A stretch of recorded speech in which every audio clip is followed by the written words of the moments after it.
For today's video guys, pumunta ako dito sa Kwai Fong kasi hinahanap ko itong kainan na ito. Yung parang na-miss ko yung luto ng Mang Inasal. Kasi yung mga nakikita dyan parang Mang Inasal yung style ng niluluto nila. Nakalagay kasi sa address nila ay Kwai Fong. Hindi ko alam kung Kwai Fong dito or Kwai Fong dun sa Causeway Bay. Kasi ang talagang meron ganyan dun sa Causeway Bay, napakalayo. Pero may nakalagay na location nila na nandito sa Kwai Fong. Kaya itry natin guys nga kung nandito nga. Itong building na ito, dati kong dinadaanan at natandaan ko na maraming ang restaurant dito, baka nandito nga. Kaya samahan nyo ako guys, baka sana nga nandito dito sa building na ito.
Ay wala dito, iba dito. Nakarating na ako sa dulo, hindi ko pa rin yun makita, baka hindi dito. Tapos nakita ko yung sushi. Dito na lang ako bumili. Alam niyo ba guys, yung pinagtanggalan nila ng mga laman ng isda. Yun, mura ito. Ito, oh. Ito naman kasama ko, binili naman lahat yung natira. May 3 pang natira. Tapos, isa na lang natira. Ito na lang yung akin, yung pinagpilian. Pero masarap ito. As in, pag sinigang mo, masyadong malinamnam. So, hindi na ako kumuha ng mga iba. Tingnan nyo, ang sasarap, diba? Kahit wala kang kanin, kasi may mga kanin naman na yan. Kung minsan kasi madalas akong kumain ng ganito, mas kompleto kasi may ulam ka na, may kanin ka pa. O, diba? Mukhang ang sasarap, sarap na marami pang nakapila dun sa cashier, kaya tignan muna lang muna natin ito para tamang-tama sa pag-iikot, mababawasan na yung mga bumibili. Itong maliliit na ito ay $3 ang isa. Kaya ito ang madalas kong bibilihin. So, nakabili na ako ng 4. Kasya na sa akin yun. Busog na busog ako. Masarap kaya. Kaya habang pumipila din ako, ayan, babayaran ko na at pupunta ako dun sa kabila. May nakita din ako mga manok dun sa katabi nito. Pagkatapos kong bayaran ito.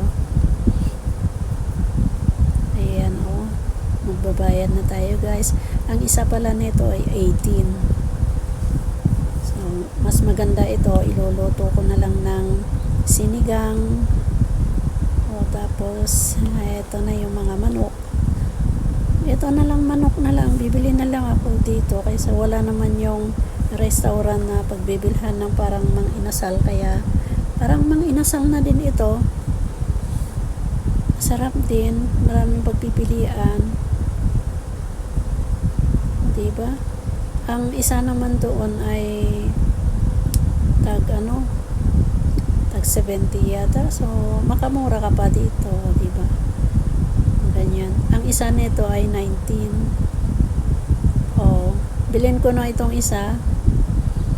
Kasya naman na siguro sa akin itong isa. Kasi hindi naman pwede kay lolo yung ganyan. Iba naman yung kakainin niya. Iba naman lulutuin ko sa kanya. Kasi hindi lahat ng pagkain pwede sa kanya. Pwede naman niya kainin. Kaso nga lang magtataiya siya. hindi maganda sa tiyan niya. Kaya ingat din ako sa mga ibinibigay ko sa kanya kasi kasalanan ko pagka magasakitin yung tiyan niya. Heto na lang, yun lang na lang ang bibilin ko. Marami mang mabibili yung parang katulad nun, kaya lang mas maganda sana kung katulad yung nasa picture para matikman yung parang nasa mang-inasal na. Ayan, ito na, babayaran ko na lang din ito. Takaw tingin ba? Pero pagka nakain mo na din parang wala na. Ayan. Pero part yata ng Park and Shop ito. Diba?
Hanggang dito na lamang ang aking video mga guys. Maraming salamat sa inyong panonood. See you next. Bye bye.